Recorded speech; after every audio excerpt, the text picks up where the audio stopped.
Hello बच्चों, welcome to school तैयारी। आइए पढ़ते हैं बच्चे। लेक्चर नंबर 4 है। इस चैप्टर का ये लास्ट लेक्चर होगा। इसके बाद एक लेक्चर और हो सकता है कि उसमें हम क्वेश्चंस कराएं और इसके बाद ये खत्म हो जाएगा। अब हम सॉल्ट के बारे में पढ़े। हमने एसिड के बेस बेस के बारे में सारे पढ़ लिया है। हमने एसिड बेस सब कंप्लीट हो गया। अब सॉल्ट पढ़ते हैं। सॉल्ट बच्चे, आपने एक एग्जांपल आपको सॉल्ट को आपके घर में ही मिल जाएगा। कॉमन सॉल्ट, जिसको हम अपने खाने में सॉल्ट यूज ही करते हैं। उसका फॉर्मूला NaCl होता है।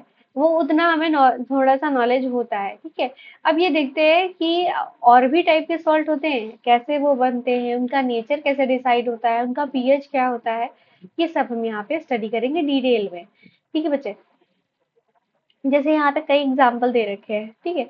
अब यहाँ पे एक्टिविटी दे रखी है फैमिली ऑफ सॉल्ट करके। तो right a chemical formula of salt given below. यहाँ पे बोला है कि केमिकल फॉर्मूला लिखना है। खैर अभी आपने इतना नहीं पढ़ा है कि आपको ये सारे इसके फॉर्मूले आप बना सको, ठीक है। फिर भी मैं ट्राई करती हूँ। पहला है पोटेशियम सल्फेट, है ना। तो पोटेशियम सल्फेट का फॉर्मूला होता है K2SO4, ठीक है। ये हो गया पोटेशियम सल्फेट। मैं एक एक करके इसको लिख रही हूँ, ठीक है। तो और यहाँ पे सोडियम सल्फेट है, Na2SO4, ठीक है। और कैल्शियम सल्फेट है, CaSO4। मैग्नीशियम सल्फेट है, MgSO4। कॉपर सल्फेट है, CuSO4। सोडियम क्लोराइड है, NaCl। मुझे ये सब यहाँ पे एक एक करके लिखा हुआ है, तो मैं यहाँ पे टिक करूँ या ना करूँ, ये सारा लिख ही रहे हैं, ठीक है। Sodium nitrate, NaNO3। Sodium carbonate, Na2CO3। और सोडियम कार्बोनेट को टिक कर दिया। Ammonium chloride, okay. एक लास्ट है अमोनियम क्लोराइड, NH4Cl, ओके। ये तो मैंने, मान लीजिए मैंने फॉर्मूले लिख दिए हैं सारे। कोई दिक्कत नहीं, अगर आपको फॉर्मूला नहीं आ रहा है कोई इशू नहीं है, धीरे धीरे आ जाएगा। मैंने फॉर्मूला बनाया भी कैसे है ये भी आपको पता चल जाएगा। वैलेंसी से कैसे करेंगे ये सब सीखेंगे, हम डिटेल में सीखेंगे। कुछ चीजें आप यहाँ पे, अभी तो मान लीजिए ये फॉर्मूला आपको पता चल रहा है, लेकिन कुछ चीजें आपको, कुछ पार्ट केमिस्ट्री का आपका 11th क्लास में ही है, जिसमें पूरी तरीके से सिखाया जाएगा। जो शुरुआत में बॉन्डिंग चैप्टर है, केमिकल बॉन्डिंग चैप्टर, वहां पे ही आपको पूरा सिखाया जाता है ये, ठीक है। यहाँ पे आपको कॉमन चीजें हम बता देते हैं, ठीक है। यहाँ पे सिखाने वाला प्रोसेस नहीं है, वो हम डिटेल में सीखते हैं 11th क्लास में, ओके। तो यहाँ पे ये हटाना पड़ेगा, ओके। हाँ, तो ये यहाँ पे जो कुछ सॉल्ट के नेम थे, मैंने उसका जो है यहाँ पे फॉर्मूला बता दिया है। आई होप आपको कोई सब अच्छे समझ में आया होगा। देखिए, पोटेशियम का सिंबल होता है K। सल्फेट होता है SO4, ठीक है। इस तरीके से, और बाकी उनकी वैलेंसी के हिसाब से 2 और कैसे कैसे बन लगा हुआ है, 2 है 1 है, कैसे लगा है वो उसकी वैलेंसी के हिसाब से लगाया हुआ है। और एक मैं आप लोगों को कहूंगी कि आप लोग के पास पीरियोडिक टेबल का बड़ा वाला जो चार्ट पेपर होता है, वो स्टडी टेबल के सामने लगा लो आप। बहुत हेल्पफुल है, क्योंकि हम पीरियोडिक टेबल को सॉन्ग से याद करते ही हो आप, है ना। सॉन्ग से ही याद करते हो कि हाँ ये, उसके कुछ निमोनिक बना के उससे याद कर लेते हैं उसको। लेकिन अगर हमारे 24 घंटे अगर हम, हमारे रूम में पीरियोडिक टेबल है, तो नजर पड़ती रहती है, तो उस पे क्या कर सकते हैं हम, हमारा एक याद हो जाता है कि हाँ ये वाला तत्व यहाँ पे है, ये वाला तत्व यहाँ पे है, ऐसे करके थोड़ा सा आसान हो जाता है, ठीक है। आइए आगे बढ़ते हैं।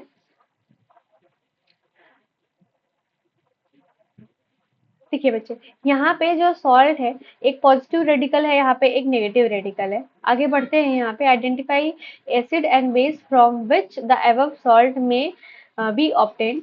ये कहा गया है, ये जो सॉल्ट है ये किस एसिड और किस बेस से मिलके बने हुए हैं, ये भी हमें आइडेंटिफाई करना है। ठीक है, इसको भी हम, क्योंकि हमने एसिड और बेस का रिएक्शन ऊपर देख लिया है, तो आराम से यहाँ पे आइडेंटिफाई कर सकते हैं, है ना। ठीक है, तो ये हमारा मिलके K2SO4 है। अगर आप KOH प्लस H2SO4 को मिलाओगे आप, तो यहाँ पे क्या होगा बच्चे, K2SO4 और वाटर निकल जाएगा, ठीक है, यही होता है। और Na2SO4 की बात करें, तो ये NaOH प्लस H2SO4 से मिलके बना हुआ है।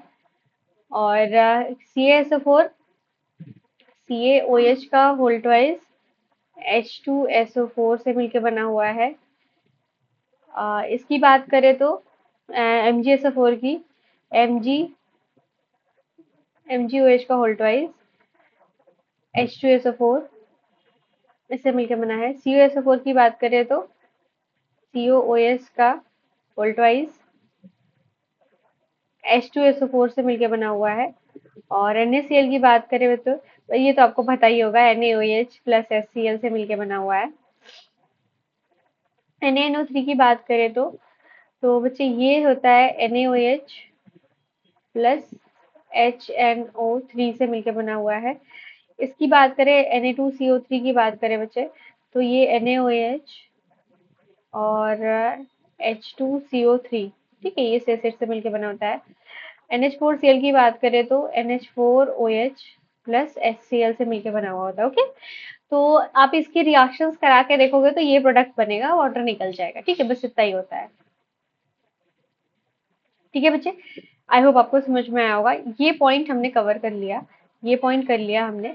कैसे किया है, यहाँ पे देखिए पूछा है, पहले तो यहाँ पे सॉल्ट का फॉर्मूला लिखने के लिए बोला था, फिर सॉल्ट किससे मिलके बना हुआ, यहाँ पे किस एसिड किस बेस से मिलके बना हुआ है।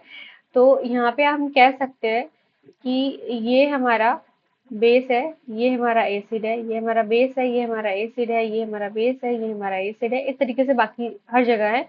ये बेस है, ये एसिड है, ये बेस है, ये एसिड है, ये एसिड है, ये बेस है, एसिड है, बेस है, एसिड है, बेस है।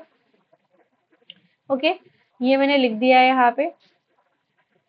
अब बी और ए का मतलब क्या है ये तो आपको पता ही है, मैं यहाँ पे लिख भी दे रही हूँ ताकि आप भूलो नहीं, नहीं पता लगा आप भूल जाओ तो दिक्कत हो जाएगा।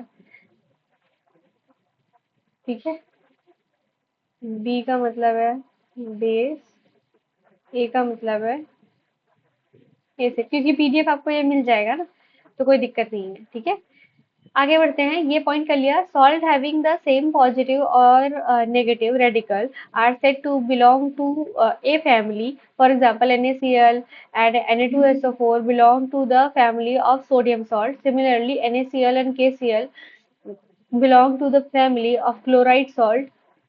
How many families you identify among the salt given in this activity? ठीक है, अब ये आप कर सकते हो, क्योंकि इसमें आप देख लो कि सोडियम की फैमिली है, सोडियम के कितने सॉल्ट है, वो सोडियम फैमिली के होंगे। ठीक है, यहाँ पे मैक्सिमम आपको सोडियम का सॉल्ट मिल रहा है, एक पोटेशियम का है, एक मैग्नीशियम का है, कैल्शियम का है, सीओएस, एक कॉपर का भी है। तो इस तरीके से, और एक अमोनियम का भी सॉल्ट है। तो यहाँ पे कुछ अलग है, मैक्सिमम आपके सोडियम फैमिली के हैं। तो अब ये मैंने तो बता ही दिया है, खैर आप अपना नोट्स में लिख लीजिएगा इसको। ठीक है, अब आगे बढ़ते हैं, पीएच ऑफ सॉल्ट की बात करें, सॉरी, पीएच ऑफ सॉल्ट की बात करते हैं अब, क्योंकि हमने अभी पढ़ लिया कि कुछ फॉर्मूले और ये सब कंटिन्यू कर लिए सॉल्ट के। अब हम ये देख सकते हैं कि सॉल्ट का नेचर क्या होगा। पीएच हम क्यों देख रहे हैं, पीएच देखने के लिए हम बता सकते हैं वो एसिडिक है, बेसिक है, न्यूट्रल है। यहाँ पे मैंने यहाँ पे पॉइंट वाइज कंक्लूड करके लिख ही दिया है।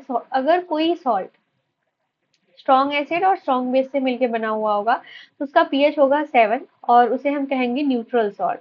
ठीक है, ये हम कह सकते हैं, सॉरी ये ठीक से लिखा नहीं गया था, मैं फिर से लिख दे रही हूँ। अगर कोई भी salt strong acid strong base से मिलके बना हुआ है तो उसे आप कहोगे क्या, न्यूट्रल सॉल्ट। उसका पीएच जो है 7 आएगा। ठीक है, उसे हम कहेंगे न्यूट्रल सॉल्ट। ठीक है बच्चे, अब जैसे यहाँ पे मैंने यहाँ पे एसिड बेस और एसिड बेस ऐसे करके लिखा हुआ है, हम ये भी बता सकते हैं कि ये स्ट्रॉन्ग एसिड है कि स्ट्रॉन्ग बेस है, यही कर देते हैं तो ज्यादा सही रहेगा, ज्यादा सही रहेगा, ताकि आपको यहाँ पे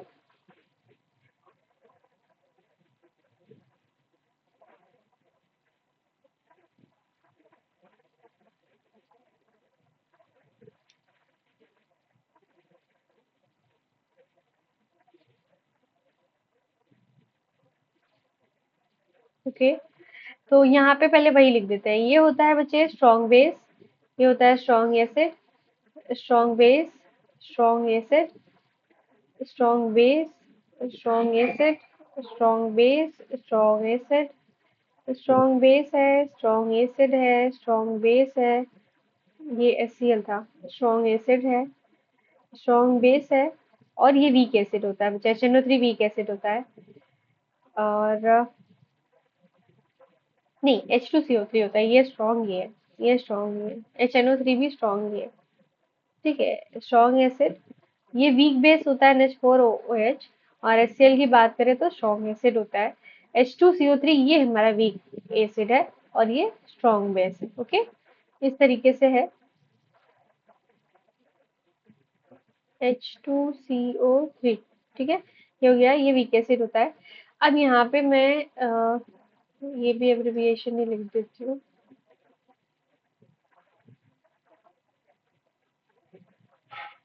strong acid, strong base, weak acid,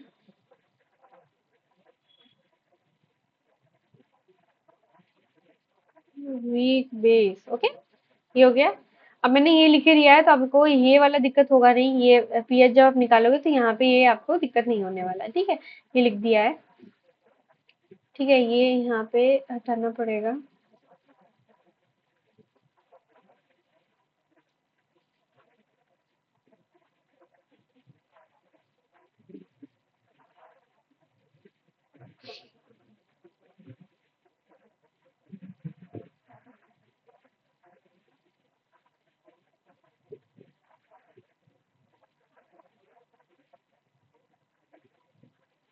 okay, I hope अब सारा करेक्ट हो गया होगा।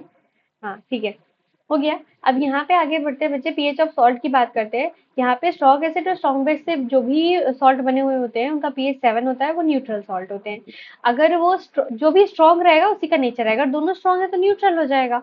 तो अगर स्ट्रॉन्ग एसिड और वीक बेस का बना हुआ है, उसका पीएच जो होता है <7, यानी कि वो कौन सा नेचर होगा उसका बच्चे, एसिडिक होगा। अगर वीक एसिड है और स्ट्रॉन्ग बेस है, और उसका पीएच कितना हो जाएगा उस सॉल्ट का, 7 से ज्यादा रहेगा, मोर देन 7 रहेगा, तो वो बेसिक सॉल्ट हो जाएगा, बेसिक सॉल्ट। अब अगर आगे हम जितने भी सॉल्ट पढ़ते हैं बच्चे, वहां पे आपको सॉल्ट पता चलता है किससे मिलके बना हुआ है, तो आप ये पहचानने की कोशिश करना इस बेसिस पे। इससे अलग आपको कोई मिलता है तो मैं बता दूंगी, है ना। बाकी ऐसे ही आपको सारे सॉल्ट मिलने वाले हैं, इन्हीं में से कोई 2-3 सॉल्ट को हम अच्छे से डिटेल में स्टडी करेंगे। लेकिन यहाँ पे बच्चे, आप वहां पे पीएच उसका बताना और नेचर बताना, ठीक है, कैसे होगा, क्योंकि यहाँ पे तो हमने तोड़ के डिटेल में स्टडी करनी है ना बच्चे। ठीक है, यहाँ पे अच्छे से कर लिया। अब पीएच के हिसाब से मैंने बता दिया, यही चीज यहाँ पे लिखा हुआ है, आप इसे, जैसे ये मैंने यहाँ पे लिखा ना, तो ये बस यहाँ पे लैंग्वेज में लिखा हुआ है, ये सिंबल्स में मैंने लिख दिया है, तो आसान है। ठीक है, बस यही लिखा है, salt of strong acid strong base are neutral with pH 7। On the other hand, salt of a strong acid and weak base are acidic, pH value less than 7, and those of the strong base and weak acid are basic in nature, और with pH level value more than 7। Okay, ये यहाँ पे दिया गया। अब सबसे पहला salt हम पढ़ेंगे, वो होता है कॉमन सॉल्ट, जो सबके घरों में पाया जाएगा, NaCl। मिलके किससे बना हुआ है, NaOH और HCl से। NaOH का नेचर क्या है, स्ट्रॉन्ग बेस है। HCl है, स्ट्रॉन्ग एसिड है, मिलके बना न्यूट्रल सॉल्ट। ओके, इतना हो गया। अब हमारा ये न्यूट्रल सॉल्ट पाया कहाँ जाता है, आपने दांडी मार्च गांधी जी को देख रहे होगे, दांडी मार्च के बारे में डिटेल में स्टडी करी है। तो यहाँ पे क्या है बच्चे, उन्होंने नमक के लिए वो दांडी यात्रा करी थी, है ना। वो ये आपको मस्ट है, आपने हिस्ट्री में पढ़ा होगा। पर यहाँ पे बनता कैसे था, वो कर कैसे लिए, ठीक है। समुद्र तक हम अगर समुद्र तक पहुंच गए, तो समुद्र सी वाटर जो होता है, बहुत सारा सॉल्ट उसमें होता है, ठीक है। तो क्या करिए, समुद्र के पास जो ये जो जमीन आपको दिख रही है, वहां पे थोड़ा सा गड्ढा हमें पिट खोदना होता है। उसके बाद वहां पे सी वाटर को स्टोर कर देना होता है। फिर कुछ दिन बाद जब वाटर पूरा इवेपोरेट हो जाएगा, इवेपोरेट होने के बाद वहां पे क्या रह जाएगा, नमक रह जाता है, ठीक है। वाटर हट जाएगा, वो और केवल नमक रह जाएगा। हाँ, उसमें थोड़ा सा इम्प्योरिटीज भी होती हैं। तो हमें क्या कहा जाता है कि sea water contain many salt dissolve in it, बहुत सारे सॉल्ट इसमें डिजोल्व होते हैं।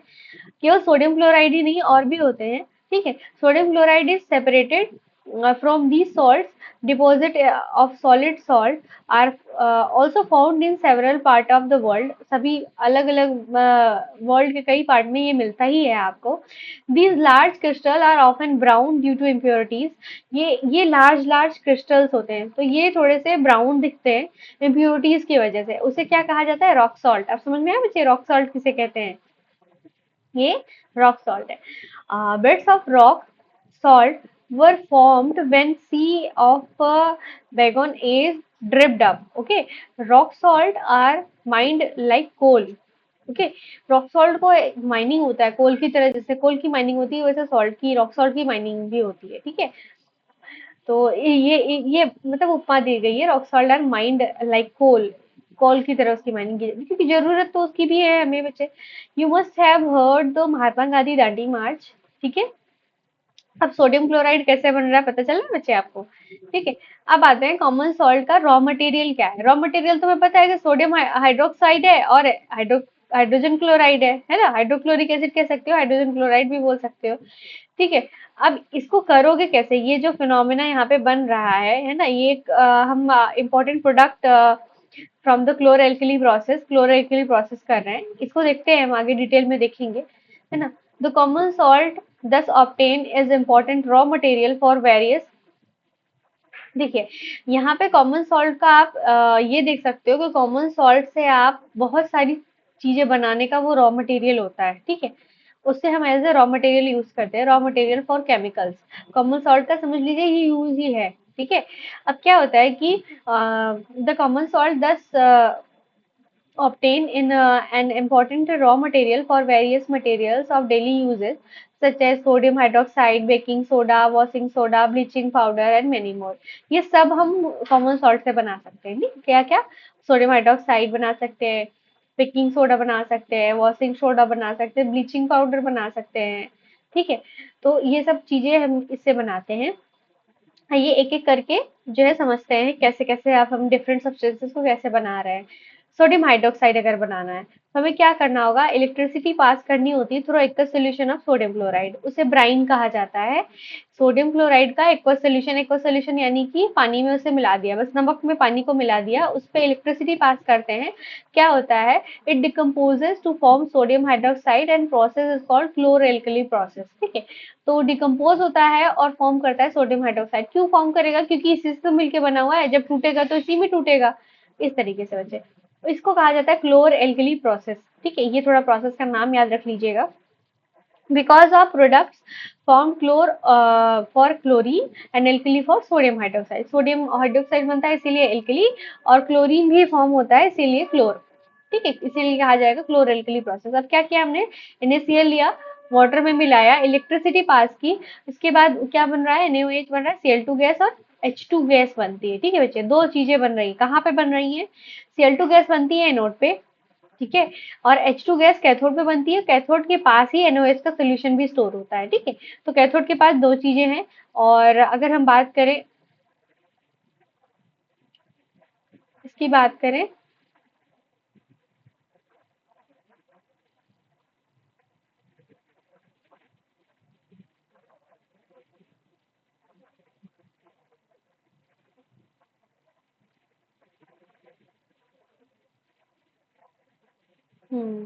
हो गया. ठीक है, तो यहाँ पे Cl2 गैस किस पे है? एनोड पे है. H2 गैस किस पे है? कैथोड पे है. NaOH सोल्यूशन कहाँ पे मिलेगा? कैथोड के पास आपको मिलेगा. ठीक है, इस तरीके से होता है. क्या करता है हम, एक मेम्ब्रेन है और इधर कैथोड, इधर एनोड लगा दिया, इधर कैथोड लगा दिया हमने. ठीक है, एनोड और कैथोड लग गए हैं. एनोड पे पॉजिटिव, और क्योंकि एनोड जो है पॉजिटिवली चार्ज होता है तो उसके पास एनायन आते हैं, तो इसीलिए उसे एनोड कहा जाता है. और कैथोड के पास नेगेटिवली चार्ज होता है और कैटायन आते हैं, इसीलिए उसे कैथोड कहा जाएगा. ठीक है, इसलिए उसका नाम था. और अब हमें पता है कि एनोड पे क्या हो रहा है. ध्यान से अब देखो तो Cl2 गैस एनोड है, Cl2 गैस यहाँ पे एनायन आएगा तो क्लोरीन माइनस होता है ना, एनायन है, तो वो Cl2 गैस यहाँ पे एनोड पे मिलती है. और कैथोड पॉजिटिवली चार्ज है, किटायन को अटैक करता है. कैथोड नेगेटिवली चार्ज होता है, है ना, मैंने वो सेंटेंस बचा, पॉजिटिवली चार्ज नहीं, कैथोड जो है नेगेटिवली चार्ज होता है, लेकिन कैथोड के पास अब खुद वो नेगेटिवली चार्ज, उसके पास अट्रैक्ट कौन होगा, पॉजिटिवली चार्ज, तो इसीलिए कीटायन आते हैं, कीटायन आएंगे तो मतलब यहाँ पे H2 गैस निकलती है, H प्लस है, Na प्लस है, तो इसीलिए NaOH भी कैथोड के साइड ही दिखता है आपको, ठीक है। तो यहाँ से NaOH को भी हम हटा सकते हैं, निकाल सकते हैं, तो इस तरीके से NaOH हमारा बन जाता है, ठीक है। आई होप अब आपको क्लोर एल्कली प्रोसेस समझ में आ गया होगा। तो रॉ मटेरियल की तरह यूज हो रहा है कौन, कॉमन सॉल्ट, किसको बनाने में, सोडियम हाइड्रोक्साइड, ओके। अब आगे बढ़ते हैं, ब्लीचिंग पाउडर पढ़ते हैं बच्चे, ये आपने पढ़ा होगा जरूर, ब्लीचिंग पाउडर, ये भी आपके घर में रह सकता है, क्योंकि कपड़ों में ब्लीचिंग होती है दाग हटाने के लिए, ऐसे करके ये प्रोसेस होता है। You have already, bleaching powder का फॉर्मूला होता है CaOCl2। अब बनता कैसे है, कैल्शियम हाइड्रोक्साइड वाला सॉल्ट हमने ले लिया, ठीक है, इसे स्लेक लाइम बोला जाता है, और Cl2 गैस उसमें हम अगर प्रवाहित करें, है ना, क्लोरीन गैस प्रवाहित करें, तो क्या बनेगा हमारा, CaOCl2 प्लस H2O, ठीक है। अब यहाँ पे CaOCl2 जो बना वो होता है ब्लीचिंग पाउडर, ओके। अब यहाँ पे क्या होता है बच्चे, हमने, you have already come to know that chlorine is produced during the electrolysis of aqueous sodium chloride, ठीक है। क्लोरएल्कली प्रोसेस में हमने क्लोरीन बना लिया था, this chlorine gas is use for the manufacture of bleaching powder. अब वही क्लोरीन गैस यूज होगा ब्लीचिंग पाउडर बनाने में, ठीक है। तो हमने इनडायरेक्टली उसका यूज किया ना, यहाँ पे कॉमन सॉल्ट का भी यूज कर ही रहे हैं, ठीक है। This chlorine gas is use for manufacture the bleaching powder, bleaching powder is produced by the action of chlorine on dry slaked lime, ये ड्राई रहेगा, इसको COH को होल्ट्राइज को कैल्शियम हाइड्रोक्साइड है, इसे स्लेक्ड लाइम भी बोला जाता है, ठीक है। Bleaching powder is represented as CaOCl2, those though the actual composition is quite complex। ये फॉर्मूला इसका है ना, CaOCl2, इनका जो एक्चुअल कॉम्पोजिशन है वो बड़ा कॉम्प्लेक्स है, ठीक है। उसको हम यहाँ पे डिटेल में स्टडी नहीं करते हैं, आइए हम थोड़ा सा यूज देख लेते हैं ब्लीचिंग पाउडर का। इसका यूज होता है for bleaching cotton and linen in the textile industry, ठीक है। कपड़े जो कॉटन के होते हैं, लिनन के कपड़े होते हैं, उनको हम ब्लीच करने के लिए यूज करते हैं। For bleaching wood pulp and paper factories, paper factory में भी वुड पल्प को, जैसे आप कलरफुल, आप कभी भी देखते हो ना कॉपी आपकी, येलो कलर के भी पेजेस होते हैं, पिंक कलर के भी पेजेस होते हैं, अगर स्टेशनरी के शॉप पे जाके पूछो तो मिलते हैं ये। तो वो कैसे कलर होते हैं, वो भी इसी तरीके से कलर होते हैं। Factories for bleaching washed cloth in laundry, laundry में क्लोथ अगर हम वॉश कर रहे हैं तो उसके लिए भी, मतलब ये तो ब्लीच कर देंगे, उसका कलर उड़ा के फिर उसके बाद हम कोई कलर उस पे लगा सकते हैं, ठीक है। ये वाली बात प्रोसेस होता है, पूरा प्रोसेस अलग होता है, लेकिन ब्लीचिंग होती है, उसको साफ करने में के लिए ब्लीचिंग प्रोसेस होता है। As an oxidising agent for in many chemical industry, बहुत सारे केमिकल इंडस्ट्री में भी इसका यूज होता है ऑक्सीडाइजिंग एजेंट की तरह, क्योंकि दूसरों को ऑक्सीडाइज कर सकता है bleaching powder. To make drinking water free from germs, drinking water को भी जर्म से फ्री करने के लिए ब्लीचिंग पाउडर का यूज करते हैं थोड़ा, ठीक है। इस तरीके से हमने ब्लीचिंग पाउडर को यहाँ पे पढ़ा। आइए अब पढ़ते हैं बेकिंग सोडा, ठीक है। बेकिंग सोडा किससे, इसका फॉर्मूला होता है NaHCO3, इसे बोला जाता है सोडियम हाइड्रोजन कार्बोनेट, या फिर आप कह सकते हैं सोडियम बाइकार्बोनेट, ओके। यहाँ पे नाम लिखा गया है। बनता किससे है, the baking soda is commonly use in kitchen for making tasty crispy pakora, है ना।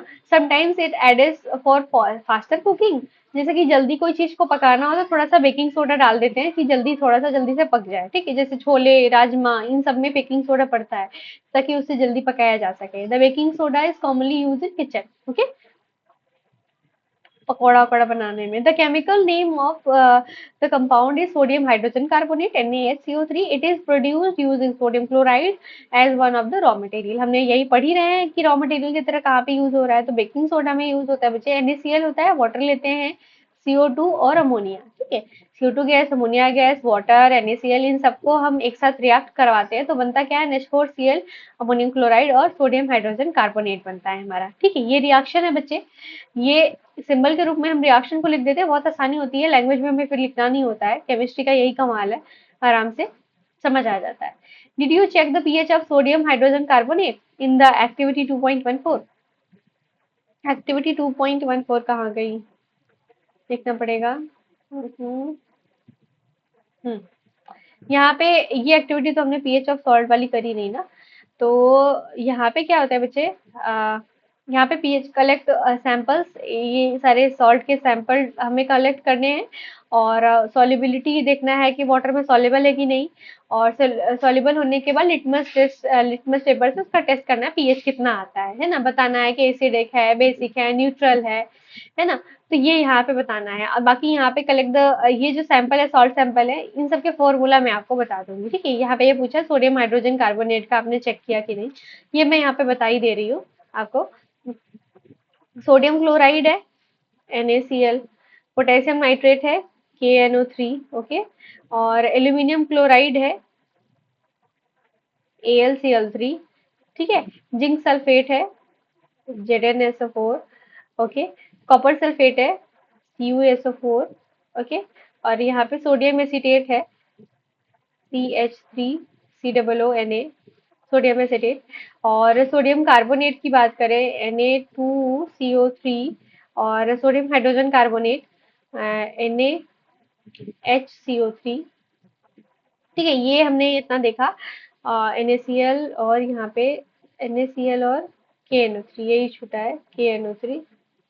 तो यहाँ मैंने लाइन से ही लिख दिया है बच्चे, तो आपको यहाँ पे देखने की जरूरत नहीं है, ठीक है। अब यहाँ पे ना देखो आप, यहीं से कर लो, NaCl, ओके। यहाँ पे मैंने लिख दिया है, इसके सारे सैंपल लाइन से लिख दिए, ठीक है, कोई दिक्कत नहीं है। अब इसका सोल्यूशन मिल जाता है आपको, वेल एंड गुड, नहीं मिल रहा है हम आगे बता देंगे, कोई दिक्कत नहीं होगा आपको। पीएच, एसिड बेस क्या है, वो सब पता चल जाएगा, ठीक है। अब यहाँ पे है, हम्म, हाँ, यहाँ तक पहुंचे थे ना बच्चे, हमने बेकिंग सोडा पे थे। डिड यू चेक, यहाँ पे बोला है कि अब हमने अभी चेक नहीं करा है, हम देखेंगे कैसे क्या बना है, किससे मिलके बना हुआ है। Can you can you correlate with correlate why it can be used to neutralize an acid? आप कोरिलेट कर सकते हो कि बेस का यूज हम क्यों करते हैं, मतलब इसका यूज क्यों करते हैं एसिड को न्यूट्रलाइज करने के लिए। क्योंकि जो सोडियम कार्बोनेट है ना, स्ट्रॉन्ग बेस और वीक एसिड से मिलकर बना होता है, तो स्ट्रॉन्ग बेस है ना, तो इसका जो सॉल्ट है, ये इसका नेचर होता है बेसिक। आपको एसिड को न्यूट्रलाइज करना है तो बेस का यूज कर, बेसिक सॉल्ट का यूज कर लीजिए, डायरेक्ट बेस का यूज कर लीजिए तो बेसिक सॉल्ट का यूज कर लीजिए, ठीक है, कोई दिक्कत नहीं है। वहां से भी आपको बेस मिल ही जाएगा, न्यूट्रलाइज हो जाएगा, ठीक है। इस तरीके से होता है। The following reaction take place when it heated during cooking. जब हम क्या करते हैं, जब हम कुकिंग करते हैं, जैसे बेकिंग सोडा को हम यूज करते हैं ना कुकिंग में, तो 2NaHCO3 है, हमने बैलेंस किया है रिएक्शन को बस। अगर सोडियम हाइड्रोजन कार्बोनेट को हीट करोगे आप, तो क्या होता है, सोडियम कार्बोनेट वाटर और CO2 में टूटता है। जैसे जानते हो कि केक का बेस जो बनता है ना, जो स्पॉन्ज बनता है उसमें बेकिंग सोडा का यूज होता है, ठीक है। तो क्या करते हैं, उसमें जब डालोगे आप, उसकी बेकिंग सोडा आप डालोगे, बेक हो रहा है, वो गर्म हो रहा है, जब हीट होता है तो क्या होता है, उसमें CO2 भी निकलती है, तो CO2 की वजह से स्पॉन्ज फूलता है, ठीक है। आपने देखा होगा, आपने जितना बैटर डाला है वो अलग से इसे फूल के बन जाता है बैटर, ठीक है। और तो इस तरीके से होता है। Sodium hydrogen carbonate has got various use in house hold, बहुत ज्यादा यूजफुल है। तो बेकिंग सोडा क्या होता है, for making baking powder, baking powder बनाने के लिए, बेकिंग सोडा और बेकिंग पाउडर थोड़ा सा अलग चीज है, मिलता भी होगा मार्केट में, दो अलग अलग, ठीक है। क्या होता है, बेकिंग सोडा तो हमें पता है कि सोडियम हाइड्रोजन कार्बोनेट है, लेकिन बेकिंग पाउडर क्या होता है, मिक्सचर ऑफ बेकिंग सोडा, जो कि सोडियम हाइड्रोजन कार्बोनेट है, and mild edible acid such as tartaric acid, ठीक है। टार्टरिक एसिड किसमें किसमें पाया जाता है, नेचुरल कौन सी चीज में पाया जाता है, अब ये बता दो आप। अभी ऊपर पढ़ाया था पिछले लेक्चर में, याद आ रहा है। अरे बच्चे, यहाँ पे देखो ना, टार्टरिक एसिड टैमरिंड में, इमली में होता है, इमली में होता है टार्टरिक एसिड, ओके। चलिए ठीक है। हाँ, यहाँ पे थे हम, यूज ऑफ बेकिंग सोडा में। तो हम बेकिंग पाउडर कैसे बनाते हैं, बेकिंग पाउडर बनाने के लिए क्या करते हैं, mixture of baking soda and mild edible acid such as tartaric acid. When baking powder is heated or mixed with water, the following reaction take place. जब बेकिंग पाउडर को हम थोड़ा सा एसिडिक मीडियम में करते हैं, मिलाते हैं उसको वाटर से, तो क्या होता है, CO2, H2O, और यहाँ पे सोडियम सॉल्ट ऑफ एसिड, ये सब बनता है, ठीक है। तो कार्बन डाइऑक्साइड जो प्रोड्यूस हुई है ना बच्चे, during the reaction can be cause bread और केक और to rise rise making them of softy and spongy बनता है खूब अच्छे से, ठीक है। सेकंड हमारा यूज है बेकिंग सोडा का। Sodium hydrogen carbonate is also an ingredient in antacid, ठीक है। सोडियम हाइड्रोजन कार्बोनेट को एक इंग्रेडिएंट की तरह यूज कर सकते हैं एंटासिड के, ठीक है। एंटी एसिड हो गया, क्योंकि उसका जो नेचर है वो थोड़ा सा बेसिक वाला सॉल्ट होता है, तो एंटासिड के रूप में यूज करते हैं। एंटासिड मतलब एसिड का प्रतिरोधी टाइप का, ठीक है। Being alkaline it neutralises excess acid in the stomach and provides relief. हमें मतलब मान लीजिए आपको एसिडिटी हो रही है, तो आप थोड़ा सा बेकिंग सोडा हम वाटर में घोल के ले सकते हैं, जिसकी वजह से हम जो है एसिडिटी दूर हो जाएगी। लेकिन बिना, आप अपने मन से ऐसे ऐसे नहीं करना, पता लगा कि आप ज्यादा ले लो फिर दिक्कत हो जाए, ठीक है। बहुत ही क्वांटिटी कितनी होनी चाहिए ये पता होना चाहिए, ठीक है बच्चे, वो डॉक्टर ही सजेस्ट करेंगे। It also it is also use in soda acid fire extinguisher, उसमें भी यूज होता है। सोडा एसिड फायर जो एक्सटिंग्विशर होता है उसमें भी यूज होता है ये, ठीक है। तो हमने बच्चे बहुत अच्छा यूज पढ़ा बेकिंग सोडा का। सोडियम हाइड्रोजन कार्बोनेट, फॉर्मूला याद रहेगा NaHCO3, ओके, ठीक है। तो ये क्या है, किससे मिलके बना हुआ है? NaOH प्लस H2CO3 से मिलकर बना होता है। तो ये स्ट्रॉन्ग बेस है, इसको हटाना पड़ेगा, कलर दूसरा लेते हैं। ये स्ट्रॉन्ग बेस है, ये वीक एसिड है, ठीक है। ओके, आगे बढ़ते हैं। यहाँ पे है हम आगे वॉशिंग सोडा पढ़ते हैं। वॉशिंग सोडा का फॉर्मूला क्या होता है? Na2CO3.10H2, okay. इसका फॉर्मूला होता है Na2CO3.10H2O, लिखेंगे Na2CO3.10H2O, ओके। ये होता है। Another chemical that can be obtain from sodium chloride is Na2CO3.10H2O, इसे वॉशिंग सोडा कहा जाता है। You have seen above the that sodium carbonate can be obtained by heating baking soda. Baking soda को heat करके ये obtain किया जाएगा, है ना। सोडियम कार्बोनेट हम ऑब्टेन कर सकते हैं। Recrystallisation of sodium carbonate gives washing soda.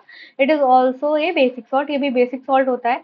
क्या होता है बच्चे, जैसे कि आप इसे सोडियम कार्बोनेट को वाटर में हम डिजोल्व करें तो Na2CO3.10H2O ऐसे करके बन जाता है, तो ये हमारा होता है वॉशिंग सोडा, ओके बच्चे। हम बेकिंग सोडा को अगर हीट कर लें, है ना, बेकिंग सोडा को अगर हीट कर ले तब भी हमें फिर रिक्रिस्टलाइजेशन ऑफ सोडियम कार्बोनेट हमें वॉशिंग सोडा देता है। उसका रिक्रिस्टलाइजेशन अगर कर दे तब भी मिल जाएगा। रिक्रिस्टलाइजेशन क्या होता है बच्चे? क्रिस्टल फॉर्मेशन जो हम करते हैं और उसी को दोबारा रिक्रिस्टलाइजेशन प्रोसेस भी वैसे ही है, ठीक है। क्रिस्टलाइजेशन हुआ, फिर एक बार crystallisation, recrystallisation, okay. What does 10H2O signify? ये क्या सिग्निफाई करता है? Does it make Na2CO3 wet? No, है ना। We will address this question in next section, आगे हम देखेंगे इसको। Sodium carbonate and sodium hydrogen carbonate are useful chemical for many industrial process as well. जैसे वॉशिंग सोडा का क्या use होता है ये देख लेते हैं बच्चे, है ना। वॉशिंग सोडा का यूज क्या होता है? Sodium carbonate washing soda is use in glass, soap and paper industry, है ना। ग्लास, सोप और पेपर इंडस्ट्रीज में इसका यूज होता है। It is use in manufacture of sodium compounds such as borax. Borax बनाने में भी यूज होता है। बोरेक्स कंपाउंड आप पढ़ोगे, ये आपका पी ब्लॉक में मिलेगा आपको, ठीक है। बोरेक्स कंपाउंड आप वहां से पढ़ोगे, ठीक है। तो it is use to manufacture sodium compound such as borax. Sodium carbonate can be use as a cleaning agent for domestic purposes. Sodium carbonate को हम यूज करते हैं क्लीनिंग एजेंट की तरह, डोमेस्टिक पर्पजेज में यूज होता है। वॉशिंग सोडा नाम ही है बच्चे, तो और उससे आप पता कर सकते हैं। It is use for removing permanent hardness of water. Water में हार्डनेस होता है, दो तरीके का होता है, टेम्परेरी एंड परमानेंट। जो परमानेंट हार्डनेस अगर हमें रिमूव करनी है तो उसके लिए हम वॉशिंग सोडा का यूज करते हैं, ठीक है बच्चे। आई होप आपको समझ में आया होगा। तो ये तीनों, सॉरी यहाँ पे, ये तीनों चीजें तो आई थिंक आपको अच्छे से समझ में आ गई होंगी इसमें, है ना। कॉमन सॉल्ट पढ़ा हमने, सोडियम हाइड्रोक्साइड उसका जो है कैसे रॉ मटेरियल, सोडियम हाइड्रोक्साइड पढ़ा, फिर बेकिंग सोडा पढ़ा, फिर वॉशिंग सोडा पढ़ा, और ब्लीचिंग पाउडर भी तो पढ़ा था, कहाँ गया वो, हाँ ब्लीचिंग पाउडर भी पढ़ा। फिर इसके बाद वॉशिंग सोडा का यूज देखा। अब हमें ये पता है क्रिस्टल, थोड़े से क्रिस्टल के बारे में देखें। रिक्रिस्टलाइजेशन वर्ड एक यूज हुआ था वहां पे, तो देखते हैं वहां पे क्या मतलब क्या नई चीज है, क्या नया है। तो यहाँ पे इसके बाद ये चैप्टर खत्म हो जाएगा बच्चे, छोटा सा पार्ट है बस, इसको कर लेते हैं, इसके बाद जो है क्वेश्चंस को अगले ही उसमें कर लेंगे, ठीक है। Are the crystals of salt really dry? अब इसको आइडेंटिफाई करते हैं, कैसे करोगे आप? बर्नर लिया हमने, कॉपर सल्फेट के क्रिस्टल है, वाटर ड्रॉपलेट है, बॉइलिंग ट्यूब है, अ पेयर ऑफ टोंग, कई सारी चीजें ये जो है। अब इसको कैसे असेंबल करोगे, क्या होगा, क्या रिजल्ट होगा, वो हम देखेंगे, ठीक है। Heat a few crystal of copper sulphate का कुछ क्रिस्टल लेते हैं, उसे हीट करते हैं, ठीक है। In a dry test tube, boiling tube, ये जो टेस्ट ट्यूब लिया है, बॉइलिंग ट्यूब लिया है हमने, ये एकदम ड्राई होनी चाहिए, उसमें हमें कॉपर सल्फेट के क्रिस्टल्स डालने हैं, है ना। What is the colour of copper sulphate after heating? ये हमें ऑब्जर्व करना है, क्या हीट करने के बाद क्या कलर होता है उसका। Do you notice water droplet in the boiling tube? Where have these come from? क्योंकि ये तो कॉपर सल्फेट क्या है, सॉल्ट है। जब इसे हीट किया जाएगा तो वाटर तो इससे निकलेगा ही ना बच्चे, तो थोड़ा सा वाटर निकलता है। और add 2-3 drop of water on the sample of copper sulphate obtain after heating. After heating जो मिला उसमें 2-3 ड्रॉप आप डालिएगा, फिर आप ऑब्जर्व करिएगा, देखिएगा वहां पे blue colour of copper sulphate restore होता है कि नहीं होता है, ठीक है। अब यहाँ पे देखिए इसका क्या क्या चीजें उसमें हुई है। Copper sulphate crystal when seem to be dry contain water of crystallisation, उसमें कुछ वाटर होते हैं जो कंटेन करके रखता है उसका सॉल्ट, सॉल्ट का क्रिस्टल क्रिस्टलाइजेशन प्रोसेस में। When we heat crystal, this water is removed and the salt turn white, ठीक है। अब क्या यहाँ पे देखोगे आप, जब आप हीट करोगे ना, तो ये यहाँ पे क्या पूछा है कि the colour of copper sulphate after heating क्या होता है, व्हाइट हो जाता है। यहाँ पे दूसरे कलर से लिखना पड़ेगा बच्चे, हाँ इस कलर से लिख देते हैं,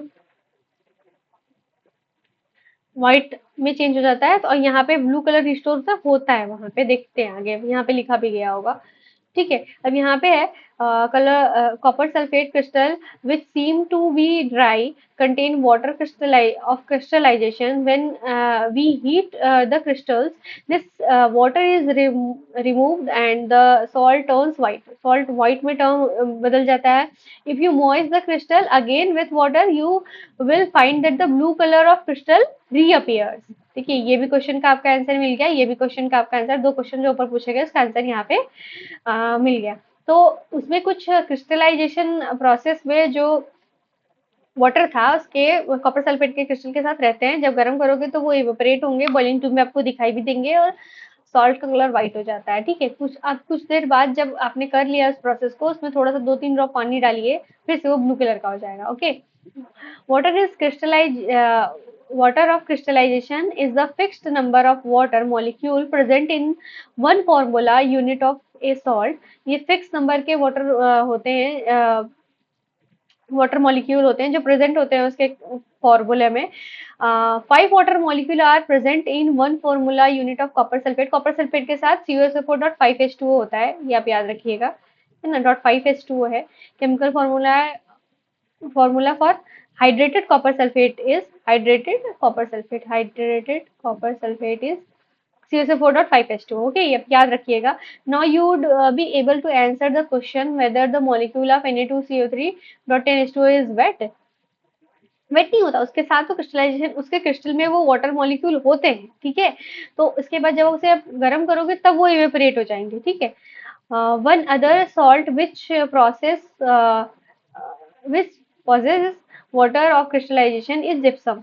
एक और सॉल्ट होता है जिसमें क्रिस्टलाइजेशन प्रोसेस में possess water of crystallisation is gypsum. Gypsum में भी वाटर होता है और उसका formula what is, it has two water molecule as the water of crystallization.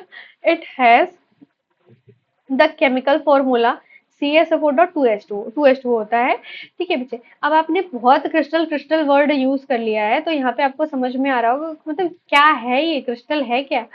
तो आपके लैब में कोई भी आपको सॉल्ट अगर दिखे, ठीक है, थोड़ा सा चमकीला, जैसे वो सॉल्ट आपका पाउडर आपको दिख रहा है ना, ठीक है, अगर वो चमकीला चमकीला सा कुछ दिख रहा है ना, कुछ सॉल्ट ऐसे होते हैं जो एकदम थोड़े से चमकीले चमकीले जैसे होते हैं, तो उससे क्रिस्टल, उसके क्रिस्टल, उसमें वाटर जरूर होता होगा, क्रिस्टल होंगे, उस सॉल्ट क्रिस्टल होंगे वो। ठीक है, उसे क्रिस्टलाइजेशन प्रोसेस से बनाया गया होता। ठीक है, इस तरीके से होता है। अब ये क्या है, प्लास्टर ऑफ पेरिस एक देखते हैं। On heating plaster of Paris POP है ना बच्चे, ये घरों में यूज होता है। आपने देखा होगा किसी किसी घर की जो छत होती है, जो ये वाला रूफ होता है, वहां पे डिजाइन बनी होती है, तो सब बोलते हैं ना पीओपी करवा रखा है घर पे। तो वही है प्लास्टर ऑफ पेरिस। ठीक है, उसका फुल फॉर्म होता है प्लास्टर ऑफ पेरिस। आप यहाँ पे लिख सकते हो, मैं यहाँ पे लिख ही दे दी हूँ, पीओपी लिख दे रहे हैं ताकि आपको याद रहे। हाउस होल्ड में इसकी डिजाइनिंग बनती है। ठीक है, हीट करते हैं जिप्सम को 373 केल्विन पर। It loses water molecule and become the calcium sulphate hemihydrate बनता है। क्या होता है, CSO4 dot half H2O, half H2O बचा रहता है, उसमें 2H2O था जो है, जिसमें से हाफ बचा हुआ रहा है, बाकी निकल जाता है। This is called plaster of Paris, से प्लास्टर ऑफ पेरिस कहते हैं। The substance which doctor use as plaster of supporting fracture bone in the right position. आपको ये भी यूज होता है, डॉक्टर यूज करते हैं इसको, प्लास्टर जो हाथ वाथ टूट गया तो उसमें भी पीओपी, वो प्लास्टर ऑफ पेरिस वाला ही होता है वो। ठीक है, बोन की पोजीशन को सही करने के लिए उसका यूज करते हैं। Plaster of Paris is a white powder and in mixing with water it changes to gypsum and again giving a hard solid mass, तो हार्ड हो जाता है।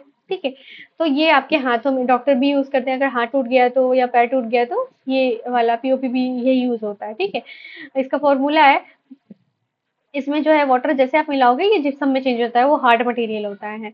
Note that only half a water molecule is known to be attached as water of crystallization. How can you get half water molecule? आप half water molecule कैसे आप देख सकते हो? ठीक है, it is written in this form because two formula unit of CSO4 uh, share one molecule of water। और plaster of Paris is use for making toys. अब यहाँ पे देख ले रहे हैं, plaster of making use for making toys, material for decoration and making surface smooth, और और भी चीजें इसके कई भी यूज होते हैं बच्चे, ये आपको मिलेंगे। ठीक है, तो यहाँ पे हमने पीओपी पढ़ लिया, और क्रिस्टल के सॉल्ट ड्राई होते हैं कि नहीं होते हैं ये भी हमने देख लिया। ठीक है, उसमें वाटर के मॉलिक्यूल होते हैं, क्रिस्टलाइजेशन प्रोसेस के वाटर के मॉलिक्यूल दिखने में आपको ड्राई नहीं लगेंगे, पर उसमें वाटर होता है। ड्राई नहीं, लेकिन बेटा वेट पूछा है ना, रियली ड्राई, तो उसमें वाटर के मॉलिक्यूल होते हैं, और आपको वेट नहीं दिखेगा लेकिन उसमें वाटर मॉलिक्यूल रहेंगे। ठीक है, क्रिस्टलाइजेशन वाले रहते हैं। तो इस तरीके से हमने यहाँ पे बनाया। कुछ क्वेश्चन है बच्चे, आ, यहाँ पे इसका what is the common name of compound CaOCl2, ये हमने अभी पढ़ा है। ब्लीचिंग पाउडर है बच्चे ये, bleaching powder. Name of the substance which on treatment with chlorine yield bleaching powder.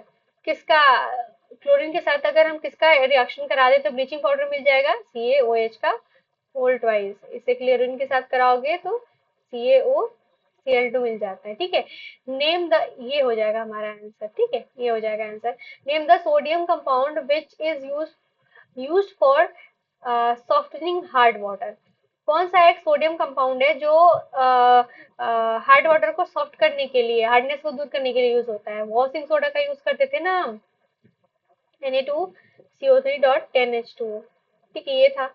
What will, ये इसका फॉर आंसर होगा बच्चे, यही तो यहाँ पे देखा था बच्चे, ये देखिए यहाँ पे बताया गया है आपको, है ना, ये रहा, बहुत इंपॉर्टेंट है ना, removing the permanent hardness of water. या तो आप इसे कह सकते हो सॉफ्टनेस लाने के लिए, या फिर कह सकते हो हार्डनेस को रिमूव करने के लिए। ठीक है, ये यहाँ पे फॉर्मूला था।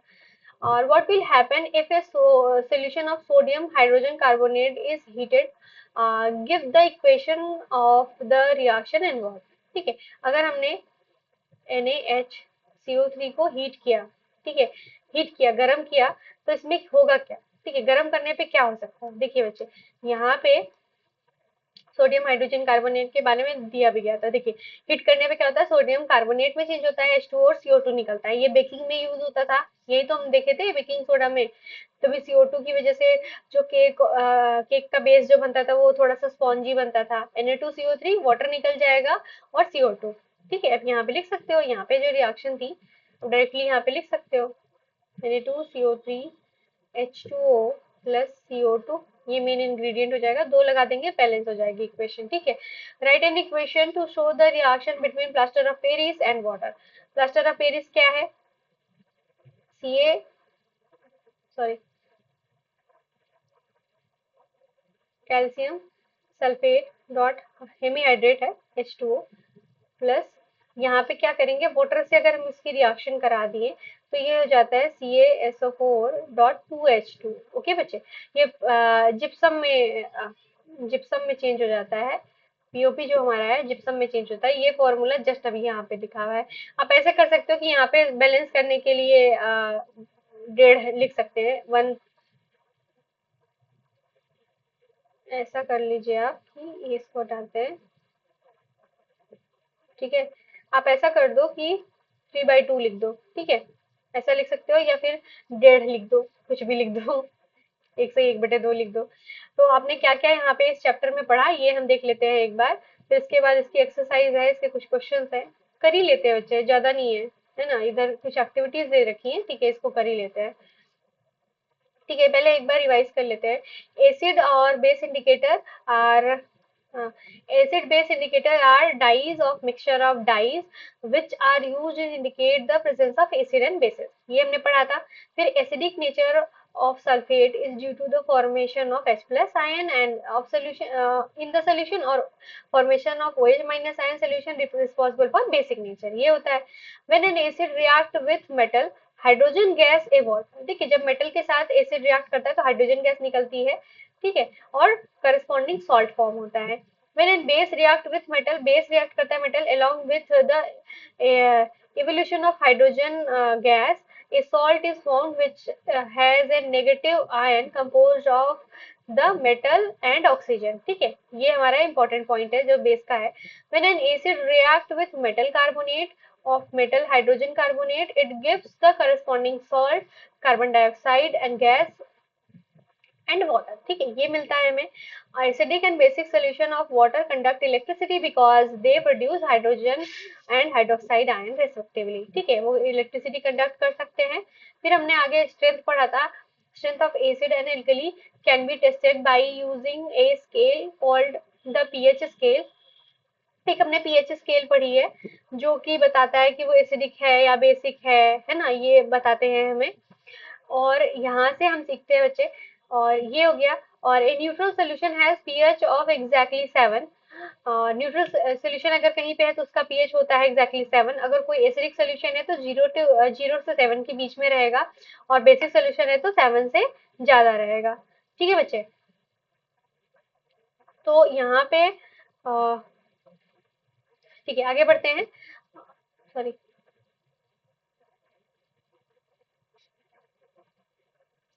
ठीक है, ये हाँ, ये हो गया।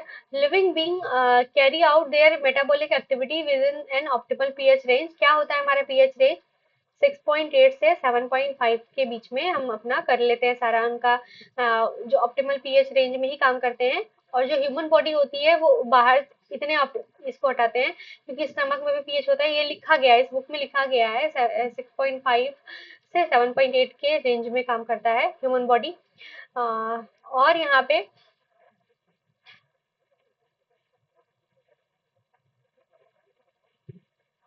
ठीक है बच्चे, और मिक्सिंग ऑफ कंसेंट्रेटेड एसिड और base with water is highly exothermic process.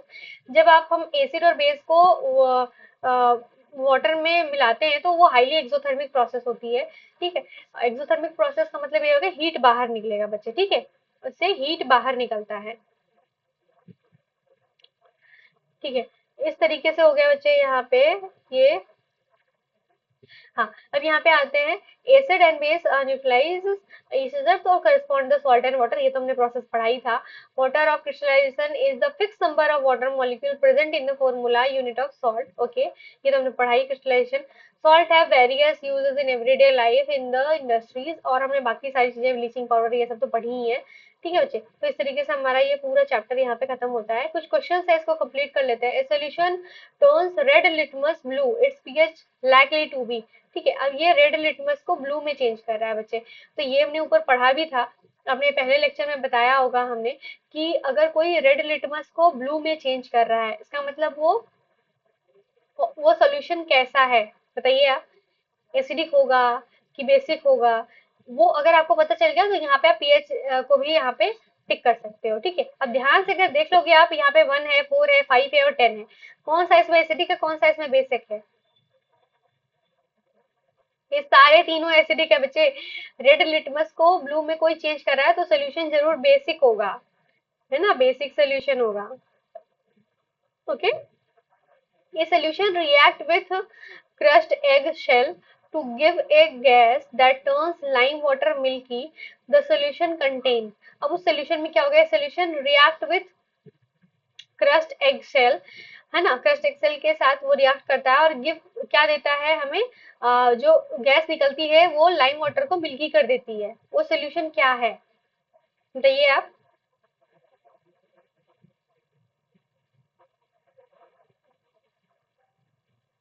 ऐसे ये तो पढ़ा भी था हमने, ये एक्टिविटी थी, एचसीएल होता है। ठीक है, अब यहाँ पे बचे थर्ड क्वेश्चन है, 10 ml of 10 ml of solution of NaOH is found to be completely neutralized by 8 ml of given solution of HCl। If we take 20 ml of same solution of NaOH, the amount of HCl solution required to neutralize it will be। ठीक है, the same solution as before. ठीक है, वही solution हमने ले रखा है, पहले 10 ml को न्यूट्रलाइज करने के लिए हमें 8 ml चाहिए होता है। अब 20 ml ले लिया है तो हमें कितना चाहिए होगा बच्चे, 10 ml के लिए हमें 8 ml HCl चाहिए। ठीक है, 8 ml HCl चाहिए 10 ml NaOH को न्यूट्रलाइज करने के लिए। तो इसीलिए अगर 1 ml HCl ले लिया तब क्या चाहिए, 10/8, यही होगा। और अगर हमने, नहीं नहीं, इसका उल्टा करते हैं तो हमारा बेस वाला बात हमें दिया गया है ना, हमें सेट तो पता करना है। ठीक है, तो न्यूट्री मेथड से ऐसा कर सकते हैं कि 10 ml NaOH के लिए 8 ml चाहिए HCl। ठीक है, न्यूट्रलाइज करने के लिए, तो इसीलिए 1 ml NaOH के लिए क्या होगा, तो 8/10। और यहाँ पे दिया गया है 20 ml। ठीक है, 20 ml के लिए 8/10 गुणे 20, ये हो जाएगा बच्चे। तो 2 से गुणा करिए, 8 दूनी 16 ml HCl चाहिए होगा बच्चे। ये इसके यूनिटरी मेथड से भी आप लगा सकते थे। ठीक है, तो यहाँ पे आपको 16 ml HCl को चाहिए चाहिए होगा। ठीक है, यूनिटरी मेथड से भी हमने लगा लिया। Which of the following type of medicine is use for treating indigestion. Indigestion में क्या होगा बच्चे, अपच होगी तो एसिड ज्यादा हो गया होगा आपको। ठीक है, तो आप क्या करोगे, एंटी एसिड ले लोगे। ठीक है, एंटी एसिड ले लोगे तो आपका अपच दूर हो जाएगा, कि HCl को कम, क्योंकि एसिड ज्यादा हो गया है तो कुछ हम एंट एसिड यानी कि कुछ बेसिक सॉल्ट या फिर बेस ले लेते हैं तो हमारा इंडाइजेशन दूर हो जाता है। ठीक है, इस तरीके से। अब 5 पे आते हैं, write word equation and then balance equation for reaction taking place when dilute H2SO4 acid react with zinc granule. इसके साथ जब रिएक्ट करता है तो क्या होता है। ठीक है, इसको हमें सोल्यूशन को भी, मतलब इसके हमने रिएक्शन तो हमने लिख देनी है, फिर इसके बाद एक सेकेंड, यही रहने देते हैं, यही कलर सही रहेगा। तो सोल्यूशन लिख देना है, लेकिन हमें क्या करना है, बैलेंस भी करना है इक्वेशन को। ठीक है, dilute sulphuric acid react with zinc granule. अब क्या होता है बच्चे, कि अगर मान लीजिए H2SO4 है, जिंक के साथ रिएक्ट करता है तो क्या बनाता है बच्चे, ये ZnSO4 बना लेता है। हमने डिस्प्लेसमेंट, डबल डिस्प्लेसमेंट सब ये भी पढ़ा है। प्लस H2 गैस बना लेता है। ठीक है, H2 गैस बना लेगा, H2SO4 रिएक्ट करेगा। ठीक है, अब ये रिएक्शन देख लीजिए बैलेंस है कि नहीं, 2 हाइड्रोजन है, एक सल्फेट है, एक सल्फेट है, जिंक है, एक जिंक है, एक H2, 2 हाइड्रोजन, सब बैलेंस है, इसमें कोई और कुछ बैलेंस करने की जरूरत नहीं है। बी में आते हैं, dilute hydrochloric acid react with magnesium ribbon. जब मैग्नीशियम रिबन के साथ HCl रिएक्ट करता है Mg के साथ तो क्या बनाता है बच्चे, ये बनाता है, यहाँ पे आते हैं, अब ये इन दोनों के साथ ही रिएक्शन होगा, Mg प्लस में है, H प्लस में है, Cl माइनस में है, तो Mg किसके साथ रिएक्ट करेगा, Cl के साथ। MgCl2 बनाएगा, प्लस में क्या बनाएगा, यहाँ पे H2 गैस बना लेता है। अगर H2 गैस बना ले रहा है तो अगर हम बैलेंस करें इक्वेशन को, 2 यहाँ पे हाइड्रोजन है तो यहाँ पे 2 से गुणा कर दीजिए, MgCl2 भी, बाकी सब तो बैलेंस ही है तो कोई दिक्कत नहीं है। ठीक है, dilute sulphuric acid react with aluminium powder. अब एल्यूमिनियम पाउडर के साथ H2SO4 को अगर हम रिएक्ट करें, H2SO4 प्लस एल्यूमिनियम, ठीक है। अब क्या होता है बच्चे, एल्यूमिनियम सल्फेट बना लेता है, Al2SO4 का होल थ्राइस ये बनाता है। एल्यूमिनियम का जो है ऑक्सीडेशन स्टेट +3 होता है, तो 3 वाले कॉम्प्लेक्स ही बनाता है, तो SO4 का होल थ्राइस रहेगा। तो यहाँ पे बच्चे हम 3 जो है ले लेंगे H2SO4 को, और एल्यूमिनियम को लेंगे तो 2 एल्यूमिनियम ले लेंगे, और बैलेंस के बाद ये बनने के बाद अब क्या बचा है, H2 बचा हुआ है, तो 3H2 निकल जाएगा गैस बाहर, ठीक है। अब डाइल्यूट HCl रिएक्ट कर रहा है आयरन फिलिंग के साथ, मतलब आयरन के साथ रिएक्शन हो रही है, तो HCl प्लस Fe क्या बनाएगा, FeCl3 बना लेगा, कि आयरन जो है क्लोराइड बनाता है, ठीक है।